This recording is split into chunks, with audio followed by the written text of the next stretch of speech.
সকলোৱে জানে আজি দিনটো আমাৰ বাবে কিমান বেছি গুৰুত্বপূৰ্ণ সমগ্ৰ ভাৰতবাসীৰ বাবে, কাৰণ আজিৰ দিনটোতে 1950 চনত ভাৰতবৰ্ষৰ সংবিধানখন কাৰ্যকৰী কৰা হৈছিল আৰু তেতিয়াৰ পৰাই গণতন্ত্ৰ দিৱস হিচাপে সমগ্ৰ ভাৰতবৰ্ষে পালন কৰি আহিছে আজিৰ দিনটো। আৰু এয়া আমাৰ হস্পিটেলৰ অকণমান ক্লিপ আপোনালোকক দেখাবলৈ চেষ্টা কৰিলোঁ। আমাৰ হস্পিটেলতো আজি এটা সৰুকৈ প্ৰগ্ৰেম আয়োজন কৰা হৈছিল। 15 আগষ্ট গণতন্ত্ৰ দিৱস এনেকুৱা দিনবোৰত অনুষ্ঠান প্ৰতিষ্ঠানবোৰত সৰুকৈ হ'লেও প্ৰগ্ৰেম ষ্টাৰ্ট কৰা হয়েই আৰু কৰিবও লাগে, কিয়নো আমাৰ দেশৰ বাবে অতি গুৰুত্বপূৰ্ণ দিন। আৰু মোৰ আছিলে মৰ্ণিং ডিউটি, ৰাতিপুৱা ধুনীয়াকৈ ডিউটিলৈ বুলি ওলাই গ'লোঁ। প্ৰথমে গৈ চেঞ্জ কৰি ল'লোঁ ড্ৰেছটো, তাৰপিছত এয়া লাগি গ'লোঁ ৰংগলী বনোৱাত। দেখিছে নহয় আপোনালোকে ভিডিঅ'টোত, এইফালে দুজনী আমাৰ ইনচাৰ্জ বা, তেওঁলোকে প্ৰায়খিনি কৰিছে, মই অকণমান জাষ্ট হেল্প কৰিছোঁ আৰু দুইজনীকে।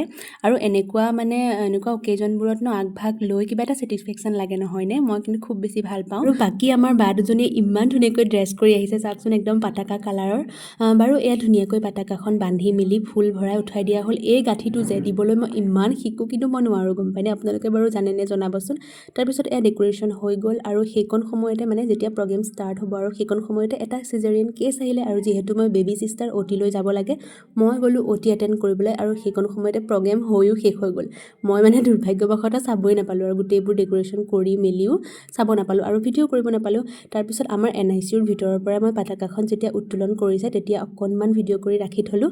বাৰু ভিডিঅ'টো কেনেকুৱা পালে চাই জনাব। আজিলৈ আহিলোঁ দেই, বাই।